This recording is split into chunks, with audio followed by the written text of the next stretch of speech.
This episode of Ghost Maps was recorded on Audio-Technica mics.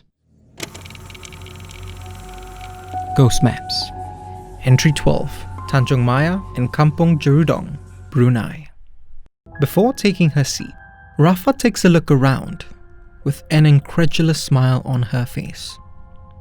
We're at the Amoy Street Food Center, and it's 2:30 in the afternoon, so while it's still pretty busy, the lunchtime crowd has certainly died down.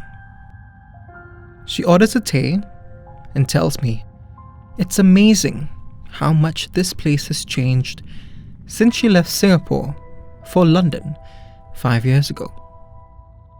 But then, after a moment, she adds that it could just be her memory playing tricks on her. Her smile fades a bit. Even though Rafa's in her early 30s, I ask her if she's worried her memory isn't what it used to be. She says that her memory's been mostly fine, but there were instances when she was younger, growing up in Brunei, where she wasn't so sure. I sense that this might be related to what she came here to talk about. So I ask her, as best as she can, to start from the beginning. Rafa was 3 or 4 when her family moved in with her paternal grandparents in Tanjung Maya, a very quiet and rural township in the Tutong district.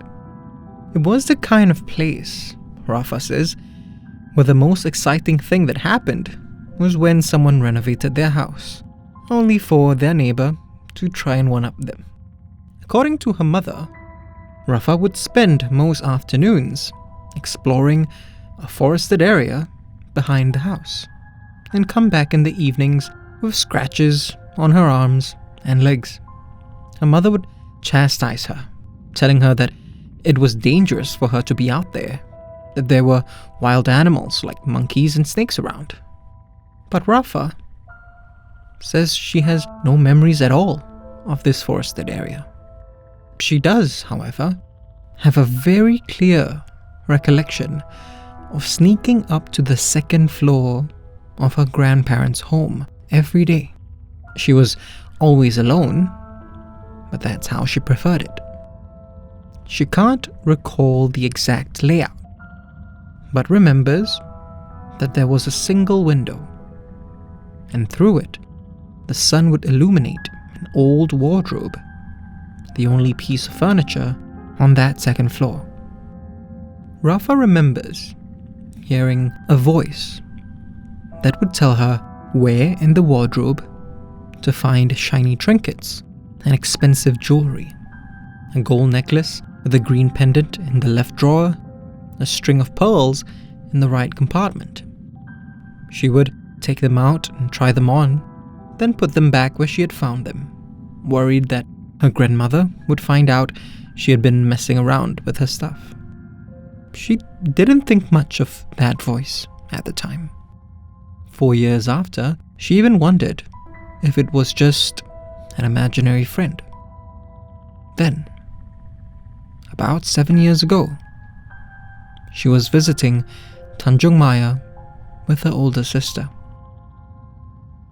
They drove by her grandparents' old neighborhood, but none of it seemed familiar to Rafa. Then, her sister pointed out their grandparents' home. Behind it, sure enough, was a forested area. But the home didn't have a second floor now. Rafa mentioned this to her sister, saying that the new owners probably renovated the place. But her sister gave her a quizzical look. "Rafa," she said, "the house never had a second floor."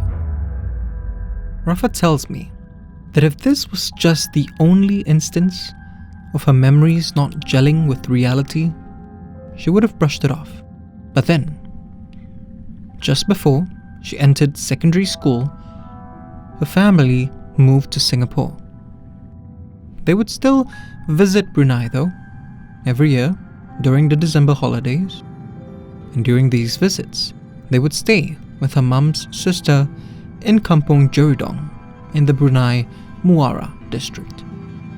Rafa's aunt had a nice house along a more affluent intersection, just minutes away from the amusement park and the beach. The house also had a large front yard where Rafa would play with her aunt's two bubbly sons, both of whom were around her age. When all things considered, Rafa tells me she has mostly fond memories of this time in her life.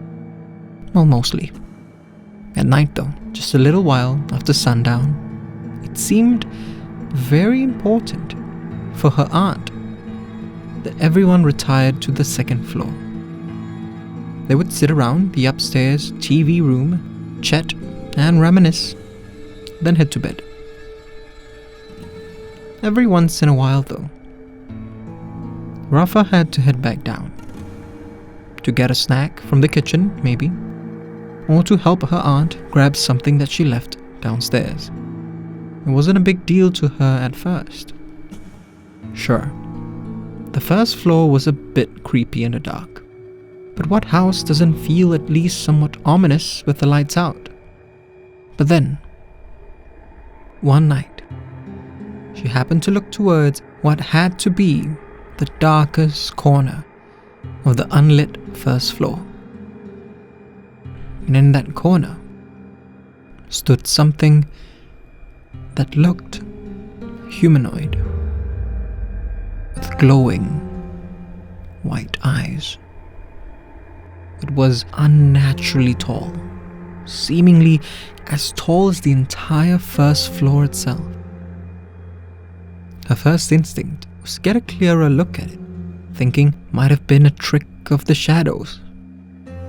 She flipped the lights on, but there was nothing there. No furniture.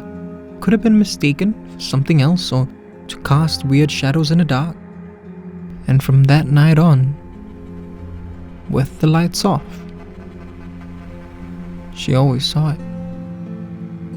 She tried not to go downstairs, but sometimes her parents or her aunt would insist she head down to get something. Rafa didn't want to explain why she didn't want to go. She was almost a teenager by then, and monsters in the dark wasn't an excuse that she could use without getting yelled at by her elders. So, when she crept down those stairs and turned to look at the corner, it would be there every time. That gigantic silhouette with two piercing white eyes staring at her. She never told her family about it, but she had mentioned it to friends back in Singapore. They suspected it could have been a penunggu rumah, a house spirit. This put her at ease at first. She knew that house spirits were usually benevolent, but her friend warned her that she knew some that weren't. Still, during all her family's visits, the spirit never seemed to bother Rafa. Years later, however, while visiting her aunt's home again, she noticed that that particular corner was now occupied by a computer table. She mentioned it to her aunt, who nervously laughed it off. The table has always been there, she said, though Rafa wasn't completely convinced. She could sense it then, something she couldn't put into words when she was younger. A presence, not so much protecting the home, but looming over it. And it didn't help that her two once bubbly cousins were now darkly reclusive, both choosing to spend most of their time in their rooms, with the doors closed and the curtains drawn. Rafa caught a glimpse into one of those rooms during this visit. She could have sworn she saw something standing there. in the corner, white eyes staring out at her. Her cousin, suddenly noticing her there, quickly shut the door. I tell her that sometimes questioning your memory is a way to cope with what you might have experienced or seen. She smiles sadly for a moment, then looks around the area. With a familiar, incredulous smile on her face, she tells me again that it's amazing how much this place has changed since she left Singapore for London 5 years ago. It's only then do I realize that her memory has been affected, though possibly not by age or disease. She stands up, thanks me for listening, and almost in a trance-like state, leaves. If you want to discover more of Southeast Asia's other side, subscribe now. This episode was produced with help from Singlet Station.